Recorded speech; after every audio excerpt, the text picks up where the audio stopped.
Hi dears, welcome back to my channel. അപ്പോൾ ഇന്നത്തെ നമ്മുടെ റെസിപ്പി കിഴങ്ങ് ഉപയോഗിച്ച് തയ്യാറാക്കിയുള്ള ഒരു അടിപൊളി ഈവനിങ് സ്നാക്കിൻ്റെ റെസിപ്പിയാണ്.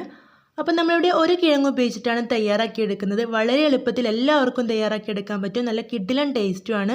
കുട്ടികൾക്കൊക്കെ നല്ല ഇഷ്ടമാവും. നമ്മൾ തയ്യാറാക്കി വെച്ചിട്ടുണ്ടെങ്കിൽ പാത്രം കാലിയാവുന്നത് അറിയില്ല, അത്രക്കും ടേസ്റ്റാണ് കേട്ടോ. അപ്പോൾ എല്ലാവരും ഒരു തവണയെങ്കിലും ഇത് ട്രൈ ചെയ്ത് നോക്കണം. ഇനി നമുക്കിത് എങ്ങനെയാണ് തയ്യാറാക്കുന്നതെന്ന് കണ്ടു നോക്കാം. അതിന് മുമ്പായിട്ട് എൻ്റെ ഈ ഒരു ചാനൽ ആദ്യമായിട്ട് കാണുന്നവരുണ്ടെങ്കിൽ ഒന്ന് സബ്സ്ക്രൈബ് ചെയ്തിട്ട് സപ്പോർട്ട് ചെയ്യണം കേട്ടോ.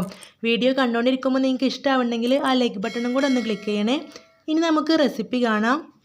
ഇതിന് വേണ്ടി ഞാനിവിടെ ഒരു ഉരുളക്കിഴങ്ങ് എടുത്ത് വെച്ചിട്ടുണ്ട്. ഇതിൻ്റെ തൊലിയെല്ലാം കളഞ്ഞെടുത്തതാണ്. ഇനി നമുക്കിതൊന്ന് ഗ്രേറ്റ് ചെയ്തെടുക്കണം. അപ്പോൾ ഞാനിവിടെ ഗ്രേറ്റർ ഉപയോഗിച്ചിട്ട് ഗ്രേറ്റ് ചെയ്തെടുക്കുന്നുണ്ട്.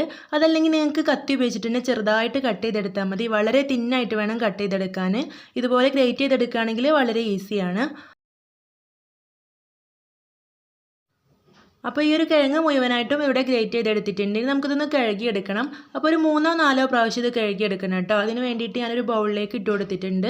ഇനി ഒരു 3-4 പ്രാവശ്യം കഴുകിയെടുത്ത ശേഷം ഇതൊരു അരിപ്പയിലൂടെ ഊറ്റിയെടുക്കണം. അപ്പോൾ ഇതിലൊട്ടും വെള്ളം ഉണ്ടാകാൻ പാടില്ല. അതിന് വേണ്ടിയിട്ടാണ് നമ്മൾ അരിപ്പയിലൂടെ ഊറ്റിയെടുക്കുന്നത്. അപ്പോൾ ഇതുപോലെ കഴുകിയെടുത്ത ശേഷം ഒരു അരിപ്പയിൽ ഊറ്റി വെച്ചിട്ടുണ്ട്. ഇതുപോലെ ഒരു 2 മിനിറ്റ് ഊറ്റി വെച്ചിട്ടുണ്ടെങ്കിൽ ഇതിലെ വെള്ളമൊക്കെ പോയി കിട്ടും. അപ്പോൾ ഇതിലൊട്ടും വെള്ളം ഉണ്ടാകാൻ പാടില്ല. ഇനി നമുക്ക് വെള്ളമൊക്കെ ഊറ്റിയെടുത്ത ശേഷം ഈ ഒരു ബൗളിലേക്ക് ഇത് ഇട്ട് കൊടുത്തിട്ടുണ്ട്. ഇതിലേക്ക് ബാക്കിയുള്ള ചേരുവകളെല്ലാം ചേർത്ത് കൊടുക്കാം. അപ്പോൾ ആദ്യം തന്നെ ഇതിലേക്ക് ചേർത്ത് കൊടുക്കുന്നത് 1 ടീസ്പൂൺ അളവിൽ അരിപ്പൊടിയാണ്. ഈ ഒരു സ്നാക്ക് നല്ല ക്രിസ്പി ആയിട്ടാണ് ഇരിക്കുന്നത്. അതിന് വേണ്ടിയിട്ട് നമ്മളിവിടെ 1 ടീസ്പൂൺ അരിപ്പൊടി ചേർത്ത് കൊടുത്തിട്ടുണ്ട്. ഇനി ഇതിലേക്ക് ചേർത്ത് കൊടുക്കുന്നത് 2 ടീസ്പൂൺ അളവിൽ മൈദയാണ്. അപ്പോൾ മൈദയ്ക്ക് പകരം ഗോതമ്പ് പൊടിയും ചേർത്ത് കൊടുക്കുക കേട്ടോ. അപ്പോൾ ഞാനിവിടെ 2 ടീസ്പൂൺ മൈദ ചേർത്ത് കൊടുത്തു. ഇതിലേക്ക് 2 ടീസ്പൂൺ റവ കൂടി ചേർത്ത് കൊടുക്കുന്നുണ്ട്.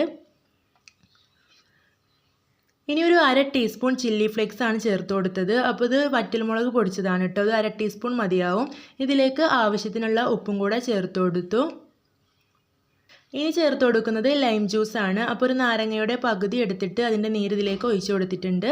അപ്പോൾ നമ്മൾ ഈ ഒരു നാരങ്ങ നീര് ചേർത്ത് കൊടുക്കാനുള്ളത് കൊണ്ടാണ് ഇതിലെ വെള്ളം കംപ്ലീറ്റ് ഒഴിവാക്കി എടുക്കണമെന്ന് പറയുന്നത്. അല്ലെങ്കിൽ വെള്ളവും നാരങ്ങ നീരും കൂടെ ആകുമ്പോഴേക്കും നല്ല ലൂസായിട്ട് പോവും. അപ്പോൾ ഇതിവിടെ എല്ലാം കൂടെ നല്ല പോലെ ഒന്ന് മിക്സ് ചെയ്തെടുക്കണം.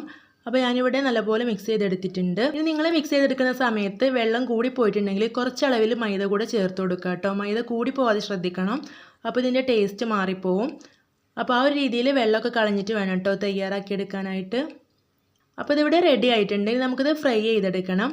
അതിന് വേണ്ടിയിട്ട് പാൻ ഗ്യാസ് സ്റ്റോപ്പിൽ വെച്ച് കൊടുത്തിട്ട് ഓയിൽ ഒഴിച്ചിട്ട് നല്ലപോലെ തിളച്ച് വന്നിട്ടുണ്ട്.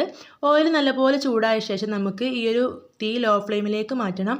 നന്നായിട്ട് കുറച്ച് വെച്ചിട്ട് വേണം ഇതിലേക്ക് നമ്മളിത് ചേർത്ത് കൊടുക്കാനായിട്ട്. ഇനി ഇതുപോലെ കയ്യിൽ കുറച്ചായിട്ട് എടുത്തിട്ട് ജസ്റ്റ് ഒന്ന് പ്രസ് ചെയ്തിട്ട് എണ്ണയിലേക്ക് ഇതുപോലെ ചേർത്ത് കൊടുക്കാം. എണ്ണയിലേക്ക് ഇട്ട് കൊടുത്ത ശേഷം നമുക്ക് തീ മീഡിയം ഫ്ലെയിമിൽ വെച്ചിട്ട് തിരിച്ചും മറിച്ചൊക്കെ ഇട്ട് കൊടുത്തിട്ട് 2 വശവും നല്ലപോലെ ബ്രൗൺ നിറം ആവുന്നത് വരെ ഒന്ന് മൊരിയിച്ചെടുക്കണം. അപ്പോൾ മീഡിയം ഫ്ലെയിമിൽ ഇട്ടിട്ട് വേണം ചെയ്യാൻ. അപ്പോഴേ നല്ല ക്രിസ്പി ആയിട്ട് കിട്ടുള്ളൂ. അപ്പോൾ ഞാനിതിവിടെ കുറച്ച് സമയം തിരിച്ചും മറിച്ചൊക്കെ ഇട്ടിട്ട് ഫ്രൈ ചെയ്തെടുത്തിട്ടുണ്ട്. അപ്പോൾ ഇതിവിടെ നല്ലപോലെ മൊരിഞ്ഞ് വന്നിട്ടുണ്ട്. ഇനി നമുക്ക് എണ്ണയിൽ നിന്ന് കോരി മാറ്റാം. ബാക്കിയുള്ളത് നമുക്ക് ഇതുപോലെ തന്നെ ഫ്രൈ ചെയ്തെടുക്കാം. അപ്പോൾ നല്ല കിഡിലൻ ടേസ്റ്റിലുള്ളൊരു സ്നാക്സാണ്. കുട്ടികൾക്കൊക്കെ എല്ലാവരും തയ്യാറാക്കി കൊടുക്കണം. അപ്പോൾ ഇനി ബാക്കിയുള്ളതും കൂടെ ഈ ഒരു എണ്ണയിലേക്ക് ചേർത്ത് കൊടുക്കാം. അപ്പോൾ ഈ ഒരു റെസിപ്പി നിങ്ങൾക്ക് ഇഷ്ടമായിട്ടുണ്ടെങ്കിൽ മറക്കാതെ ലൈക്ക് ചെയ്യണം. ചാനൽ സബ്സ്ക്രൈബ് ചെയ്യാതെ കാണുന്നവരുണ്ടെങ്കിൽ ഒന്ന് സബ്സ്ക്രൈബ് ചെയ്തിട്ട് സപ്പോർട്ട് ചെയ്യണം കേട്ടോ. അപ്പോൾ ഞാനിവിടെ ബാക്കിയുള്ളതും കൂടെ ഫ്രൈ ചെയ്തെടുത്തിട്ടുണ്ട്. അപ്പോൾ നമുക്കിത് കുട്ടികൾക്ക് കെച്ചപ്പൊക്കെ കൂട്ടിയിട്ട് കഴിക്കാൻ കൊടുക്കാം. അപ്പോൾ നമ്മൾ ഫ്രഞ്ച് ഫ്രൈസൊക്കെ കഴിക്കുന്ന അതുപോലെ നല്ല ടേസ്റ്റോട് കൂടി തന്നെ കഴിക്കാം.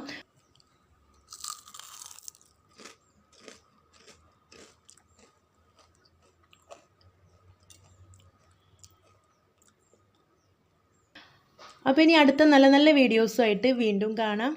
Thank you.